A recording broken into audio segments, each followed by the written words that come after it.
Halo semuanya, kembali lagi bersama Nadir di sini. Dan di sini saya bakal ngejelasin tentang sistem operasi.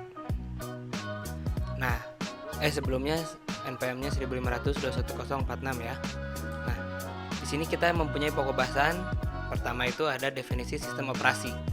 Yang kedua, fungsi sistem operasi. Yang ketiga, tugas utama sistem operasi. Dan yang keempat, sasaran sistem operasi. Nah, mulai masuk yang pertama, definisi sistem operasi. Sistem operasi merupakan sebuah program atau software yang bertindak sebagai perantara antara pengguna dan komputer atau user dan komputer ya. Nah, agar komputer bisa bekerja dengan benar, tanpa sistem operasi, komputer tidak akan bisa menjalankan fungsi-fungsinya. Contoh sistem operasi itu ada Windows, ada Mac OS, ada Android. Apa ya? Oh ya udah sih. Pasang. Sip. Nah, ada-ada aja. Nah, fungsi yang selanjutnya ada fungsi sistem operasi.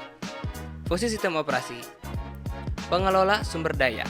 Nah, sistem operasi berfungsi sebagai pengelola sumber daya yang ada pada komputer, yaitu hardware. Hardware itu ada seperti input dan output. Ya, input kalian tahu dan output ya begitu, sama kalian udah tahu monitor, output, input, mouse, keyboard dan lain-lain. Nah, selanjutnya itu tujuan sistem operasi. Kenapa harus dipasang sistem operasi pada komputer ataupun gadget? Nah, tujuannya ya agar hardware yang terdapat pada komputer dapat bekerja sebaik mungkin. Ya serupa juga sama di gadget. Kok gadget kan harus dipencet-pencet gitu hardwarenya gitu kan. Nah, udah gitu. Kenapa begitu? Pada dasarnya komputer tidak bisa mengerti bahasa kita. Nah, dengan adanya sistem operasi ini, komputer dapat mengerti bahasa kita. Dengan sistem operasi menerjemahkan bahasa kita menjadi bahasa biner. Karena komputer kan cuma tahu bahasa biner. Jadi sistem operasi itu membuat komputer mengerti dengan menerjemahkan bahasa kita menjadi bahasa biner. Begitu. Yang selanjutnya itu ada tugas utama sistem operasi. Nah, mengelola sumber daya. Tugas utamanya yaitu untuk mengelola sumber daya yang terdapat pada komputer, seperti hardware dan software. Kedua itu ada manajemen memori. Manajemen memori melacak memori utama sistem dan juga mendistribusikan sumber daya di antara berbagai proses yang berbeda. Nah, selanjutnya ada manajemen aplikasi. Sistem operasi meletakkan suatu aplikasi dan memuatnya ke dalam memori. Jadi biasanya itu kan RAM yang bekerja untuk membuka aplikasi. Nah, sistem operasi menjamin setiap aplikasi mendapatkan sumber daya yang cukup untuk manajemen aplikasi itu ya. Manajemen file dan folder selanjutnya itu manajemen file dan folder, yaitu sistem operasi mengatur dan membuat susunan file yang tersimpan di dalam hard disk dan media penyimpanan lain. Nah, itu untuk file dan folder. Tugas utama sistem operasi lagi, manajemen prosesor. Sistem operasi mengelola penggunaan prosesor di antara berbagai aplikasi yang berjalan.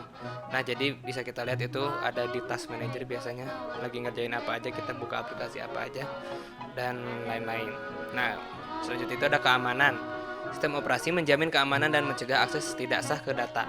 Jadi, misalkan suatu saat kita salah memasukkan perintah, nah komputer tidak akan menjalankan perintah itu karena menurut komputernya tidak sah.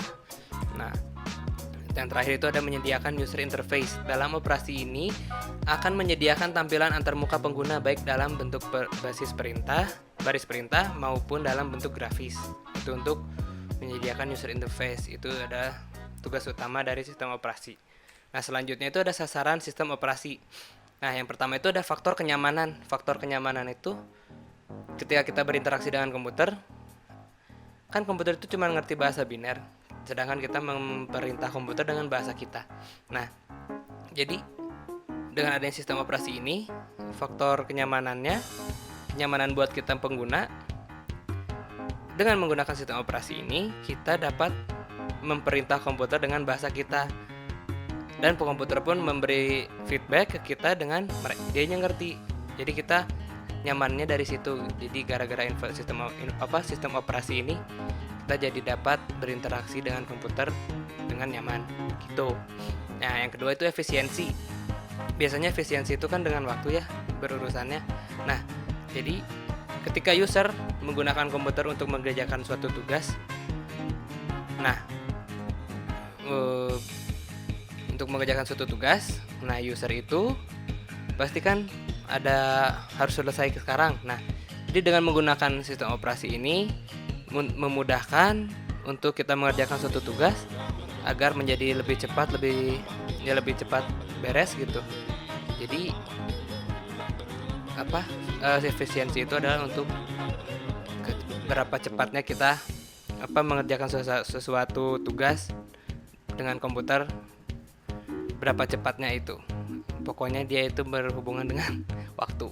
Nah, udah gitu mampu berevolusi. Berevolusi itu maksudnya adalah dengan perkembangannya zaman, kebutuhan manusia pun banyak yang bertambah untuk berinteraksi dengan komputer. Jadi misalkan dalam suatu sistem operasi, misalkan Windows itu kan pertama nggak bisa ini, nggak bisa itu. Nah, di-upgrade lagi menjadi Windows XP misalkan, yang asalnya nggak bisa ini jadi bisa. Terus update lagi misalkan nggak bisa ini, bisa itu lagi. Jadi kan semakin kesini tuh semakin banyak kebutuhan untuk menggunakan komputernya gitu. Jadi yang mampu berevolusi itu adalah keep up lah, mengikutin pengembangan zaman. Jadi manusia juga mudah lagi gitu, karena kan yang asalnya nggak bisa jadi bisa. Nah gitu, paling segitu untuk pengenalan sistem operasi dari saya. Semoga bermanfaat. Maaf kalau ada salah-salah kata. Ini dari ngambilnya dari modul yang ada di Classroom, terus diubah-ubah sedikit dengan seala kadarnya sebisa saya. Terima kasih. Dadah.